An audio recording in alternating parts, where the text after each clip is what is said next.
With this Frontera Electric, the Griffin brand brings you a small electric Vauxhall that really might be used as a second family car in the way a Corsa Electric probably never could. The engineering here is shared with a Citroen C3 Aircross, but delivered with a very Vauxhall vibe. My name is Jonathan Crouch. I've been testing cars for over 40 years. You'll find them all on the Car and Driving Car Reviews app. Here, I'm going to try and tell you everything that you really need to know about this car in a way you'll find nowhere else. Let me hand you over to our presenter, Colin. Vauxhall's new era Frontera has been designed around EV power. Here we'll take a closer look. If you can remember the rather crude turn-of-the-century Vauxhall Frontera SUV, you might find the concept of a Frontera-badged electric crossover a curious one. But the modern-era Frontera model line is a very different proposition, developed as the Vauxhall version of the second-generation Citroen C3 Aircross, or as in this case, the C3 Aircross.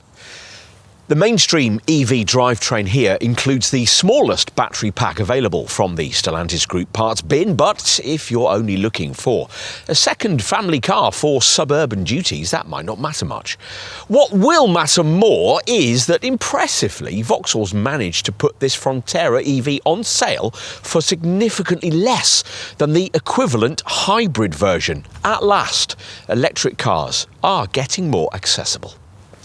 You can find out more about this kind of car by downloading the Car and Driving app, but if you're interested specifically in this Frontera Electric, stay with us for the industry's most comprehensive review, the Car and Driving Road Test. There are a few things you might not expect here. First, you might presume a car that's larger than nearly all of its rivals to be heavier than nearly all of its rivals. But in actual fact, thanks to the simplicity of the Stellantis smart car platform in use here, the reverse is true. The electric Frontera we're trying here tips the scales at 1,514 kilos, which, if you discount budget little electric city cars, makes it one of the lightest EVs out there. Opt for the alternative hybrid version and you can reduce that figure by 170 kilograms. The Vauxhall Opel engineers designed the Frontera primarily around an EV drivetrain, so that's what we've chosen to try here. Unlike with Stellantis battery-powered models built on the fractionally larger EMP2 platform like Vauxhall's Corsa Electric, this setup doesn't come with selectable drive modes. There isn't even an eco button, which will be a relief if, like us, this is the sort of thing you're always forgetting to engage on EVs. There aren't any brake regeneration settings either, except a rather counter-intuitive one, this C for comfort setting on the gear selector.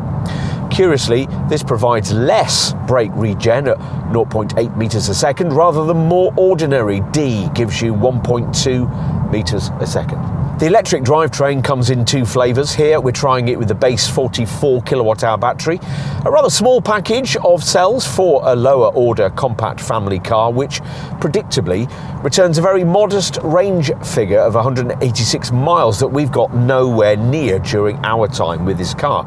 If that's a problem and you still want a Frontera Electric, then you'll have to find quite a slug more for a version with the larger 54 kilowatt-hour battery, which boosts range up to a more usable 253 miles between charges. Both variants use the same 113 PS front-mounted motor, which you might hope in a relatively light little EV would make performance feel quite sprightly, even though pulling power is limited to a modest 124 Newton meters. It doesn't. Yet again, the reverse is true. Apart from arthritic little EV city cars and a few big underpowered electric MPVs, we can't remember driving a battery-powered model with less zip, though the rest to 62 mile-an-hour time of 13 seconds will doubtless be quite sufficient for the suburban-based second car family owners at whom this Vauxhall is aimed. They'll need to be suburban-based because the maximum speed is just 88 miles an hour.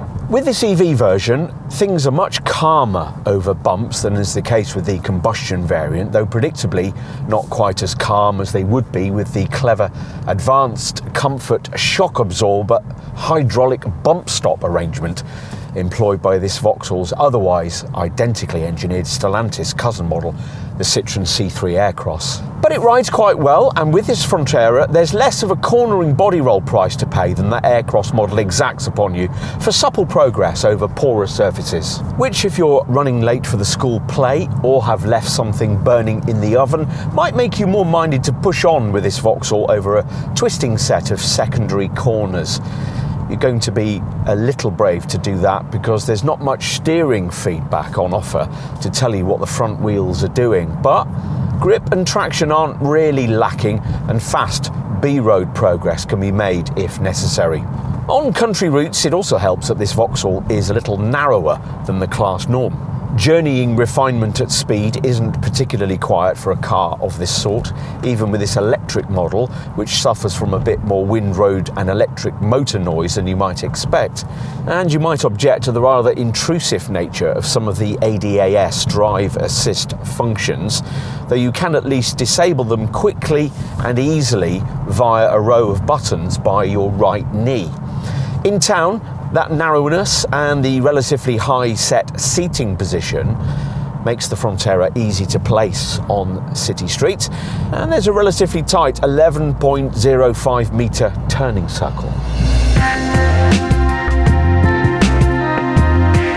The Frontera, we're told, offers a new interpretation of Vauxhall's bold and pure design philosophy. Well, unlike the Crossland model it replaces, it's certainly much more of a robust SUV than a stylised crossover. As you can see here in profile from the taller stance, accented lower sills and this quite eye-catching and rather substantial C-pillar, this is Vauxhall's cheapest entry-level SUV, which makes it curious that the 4,380mm body length is a significant 229 longer than the brand's much pricier Mocha SUV and around 100mm longer than the old Crossland. All Fronteras can come with a contrast-coloured roof of some kind, though it has to be white and costs extra with base trim. But you only get these roof rails with this top ultimate trim level. Black wheel arch cladding surrounds arches housing either 16-inch steel rims or, as in this case, 17-inch diamond-cut alloys. The nose section styled to continue the boxy vibe and of course features the brand's usual visor grille panel, flanked in this case on all models by bright IntelliLED headlights. Slim vertical corner cutouts at either end of the bumper look like air curtain slots but aren't. If you avoid base trim, the lower bumper gets this dark silver section that's supposed to look like a skid plate. And if you stretch to top spec, LED front fog lights feature too. At the rear, the bluff, almost vertical tailgate split tail light design further differentiates the car from its mechanically identical Citroen C3 Aircross, Stellantis Group cousin. Above base trim, the tail lamps get LED illumination and there's another grey lower bumper panel. Frontera lettering decorates this rear panel and there's a subtle roof spoiler and a dinky rear wiper. Obviously more significant than all of that is what you can't see, the light, simple, smart car Stellantis platform used for all the conglomerate's most affordable models. Time to take a look inside.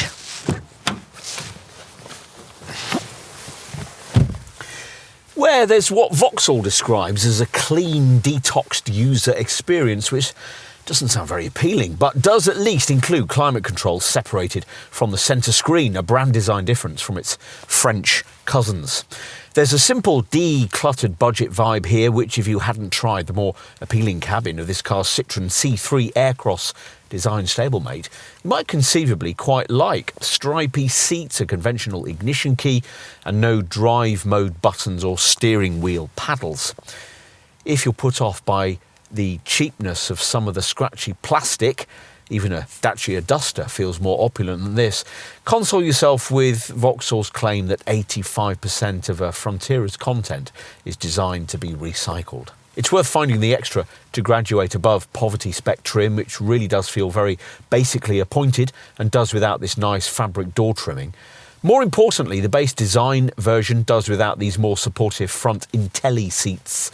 The driver's one is 6-way adjustable, and these chairs come with a specific cushion design incorporating a slot that relieves pressure on your tailbone.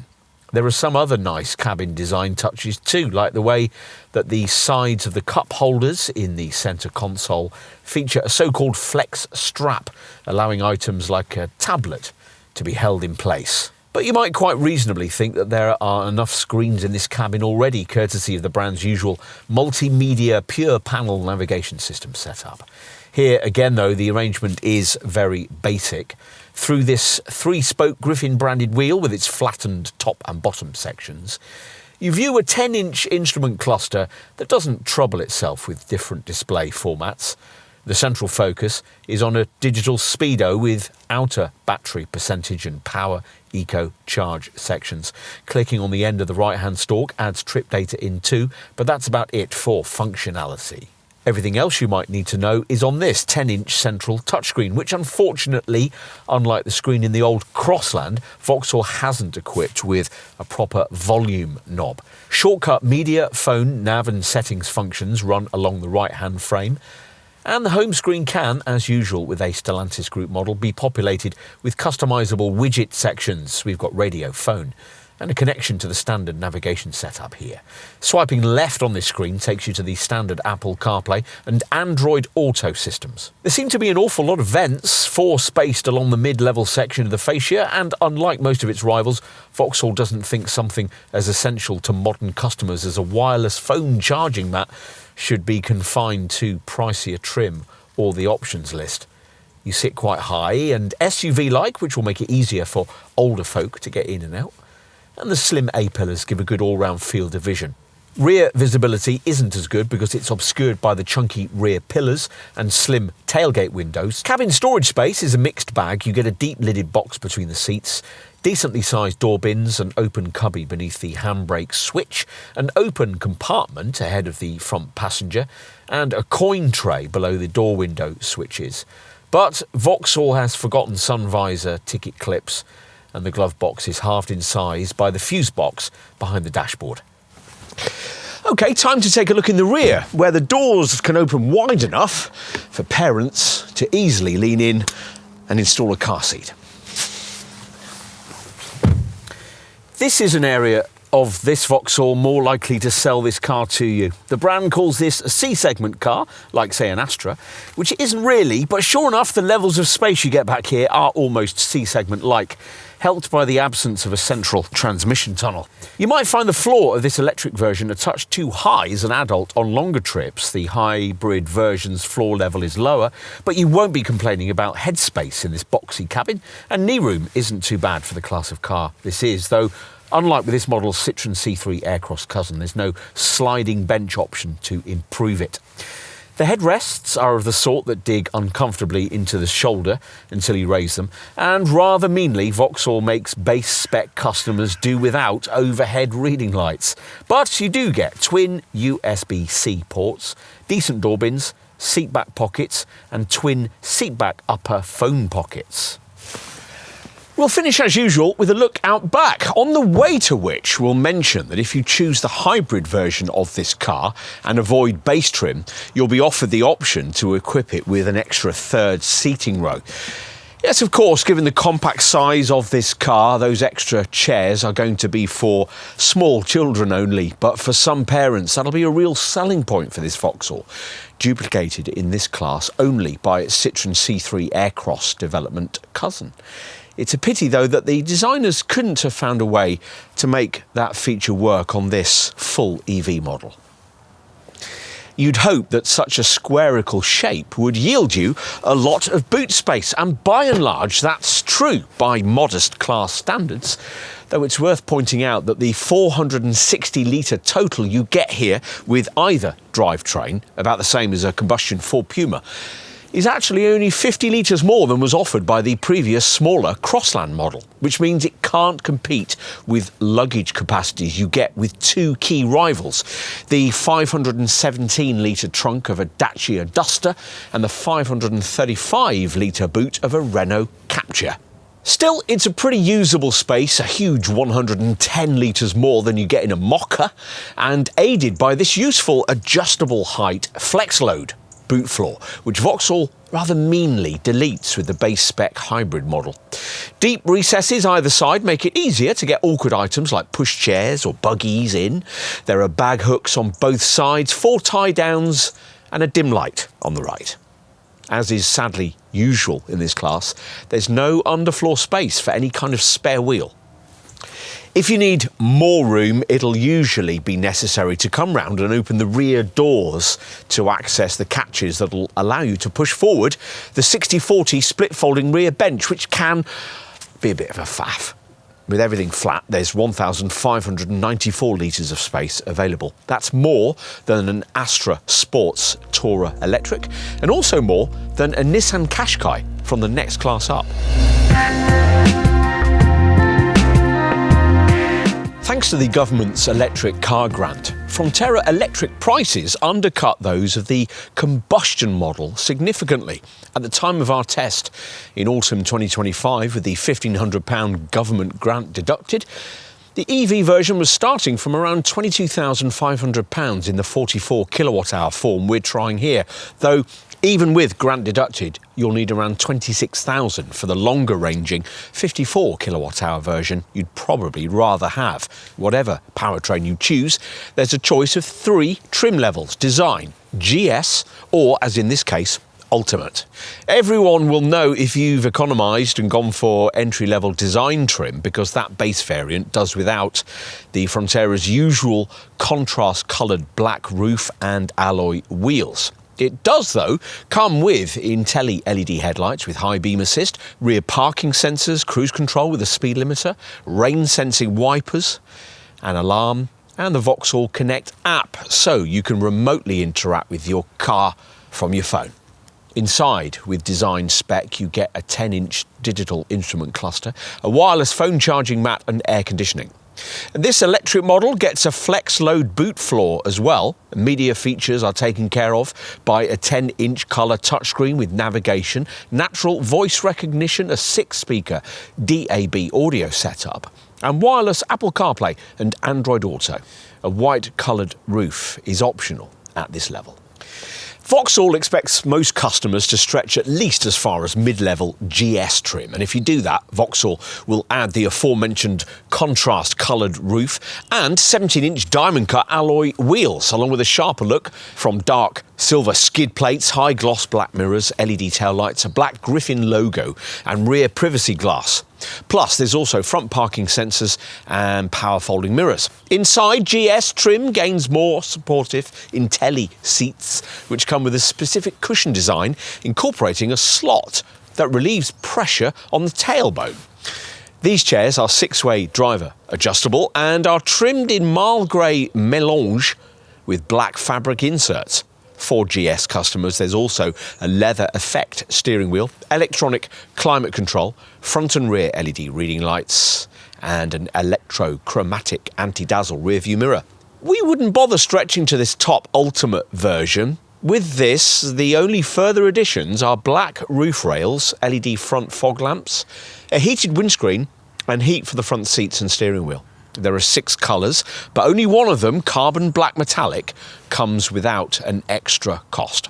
Otherwise, you'll need to find another £650 to get a shade like the metallic Canyon Orange that we've got here.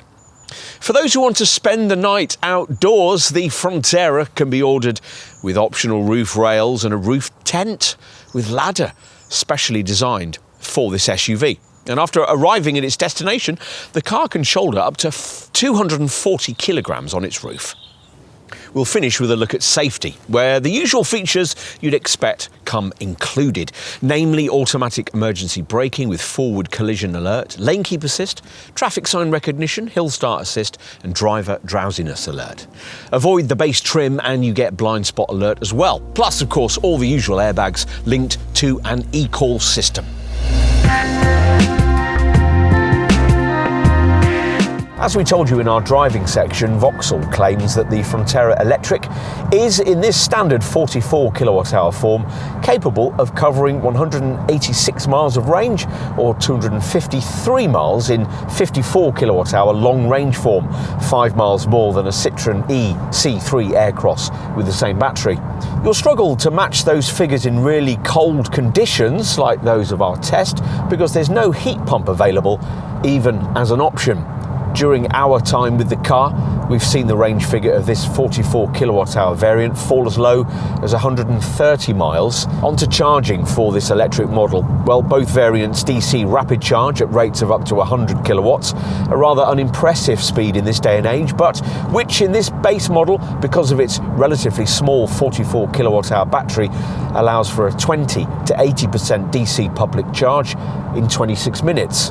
It's 28 minutes for the 54 kilowatt-hour variant. At home, you'll be able to AC charge this 44 kilowatt-hour model from 20 to 80% from a 7.4 kilowatt garage wall box in 4 hours and 10 minutes. It'd be 5 hours and 5 minutes for the 54 kilowatt-hour version. And 11 kilowatt onboard chargers fitted as standard, which would cost you an extra £360 in an equivalent Citroen C3 Aircross. And if you're able to use it in a property with a 3-phase supply, the 20 to 80% charging time for this 44 kilowatt-hour model will fall to 2 hours and 55 minutes, or 3 hours 25 minutes for the 54 kilowatt-hour variant. As we filmed, Vauxhall was offering Frontera Electric customers a plug-and-go package, including £500 towards an Omi Pro garage walk box, online credit with Octopus Electroverse, or credit for a Tesco charger. All versions of this model are covered by the brand's usual unremarkable 3-year or 60,000 mile warranty, plus the battery will have its own 8-year, 100,000 mile cover package to 70% of original capacity. Servicing intervals for both combustion and electric Frontera models are every 16,000 miles or 2 years, whichever comes first. With this electric variant, you'll also need an initial garage visit after a year or 8,000 miles. And as usual with an EV, the Frontera Electric gets a low benefit in kind taxation rate, 3% as we filmed, until spring 2026. For comparison, the Frontera Hybrid is BIK rated at 29%. Depreciation levels aren't anything to write home about, and this electric version rated at just 37%. Insurance groups for the Frontera Electric are rated at 15E to 16E for this 44 kilowatt-hour model, or 14E to 15E for the 54 kilowatt-hour version. In today's EV market, compact EV crossovers don't tend to go particularly far between charges. And this one's no different, particularly in this mainstream 44 kilowatt-hour form.